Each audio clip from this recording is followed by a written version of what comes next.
තවත් අලුත් දවසක් පටන් අරන්. හරිම ලස්සන උදෑසනක්. යමුද මාත් එක්ක වත්ත පහළ හිටවපු කහපඳුරු කීපයක් ගලවන්න. දැනට මාස 8කට විතර කලින් හිටවපු කහපඳුරු වල කොළ කහපාට වෙලා මැවිලා ගිහිල්ලා තිබුණා. අන්නේ වගේ වෙලාව තමයි කහාව ගලවන්න සුදුසුම කාලය. උදැල්ලෙන් ප්ලාස්ටික් බුරුල් කරලා කහාව කැබලි ටික මේ විදියට ගලවලා ගන්න පුළුවන්. කහ කියන්නේ පහසුවම වගා කරන්න පුළුවන් භෝගයක්. ඔයාලටත් පුළුවන් ගෙදර කහපඳුරු කීපයක් හිටවලා මේ විදියට ගෙදරට අවශ්‍ය වෙන කහ කුඩු ටික සකස් කරගන්න. මුළුතැන්දී නිතරම පාවිච්චි කරන මේ කහ පිරිසිදු හා විශ්වාසනීය විදියට හදාගන්න පුළුවන් නම් කොච්චරනම් වටිනවද? කෙනෙක්ට සයන්ලකියාවකට වුණත් මේ විදියට කහ සකස් කරලා පවුලේ ආර්ථිකයට දායක වෙන්න පුළුවන්. කහ වගා කරන්නේ නැති කෙනෙක්ට වුණත් අමු කහ පොලෙන් හරි කඩේකින් හරි මිලදී අරගෙන කහ කුඩු මේ විදියට පිරිසිදුව හදාගන්නවත් පුළුවන්.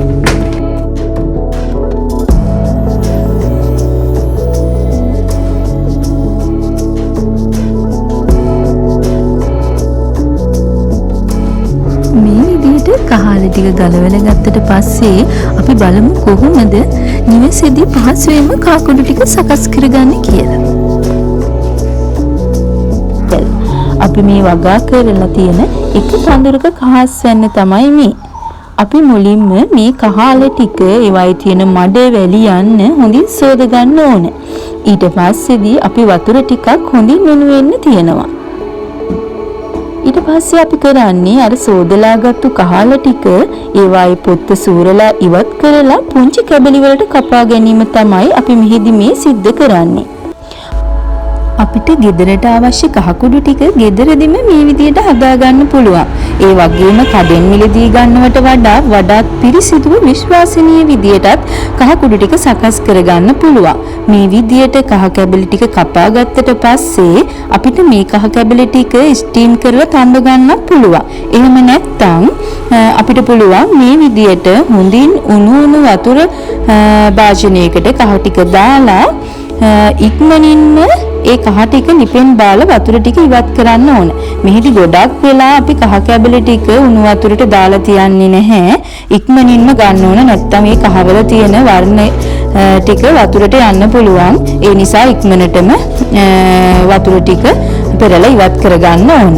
මේ විදිහට සකස් කරගත්තු කහ කැබලි ටික අපිට පුළුවන් මද පවෙන වියලලා පස්සේ තද අවුවේ හොඳින් වේලලා බ්ලෙන්ඩරයක් ආධාරයෙන් ලස්සන කහ පාටට මේ කහ කුඩු ටික සකස් කරගන්න පුළුවන්.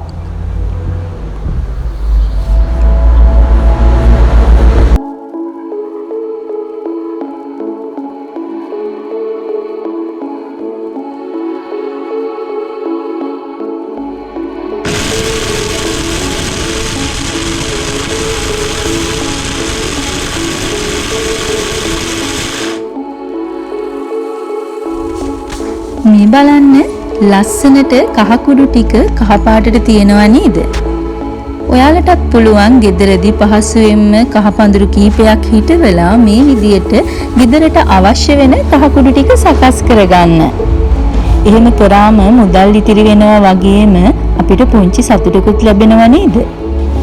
ඉතින් යාළුවනේ මේ වීඩියෝ එක ප්‍රයෝජනවත් කියලා හිතෙනවා නම් මගේ channel එකත් subscribe කරන්න අමතක කරන්න එපා. මේ වගේ වීඩියෝ එකකින් ආයෙත් හමු වෙනතුරු සතුටින් පරිස්සමින් ඉන්න.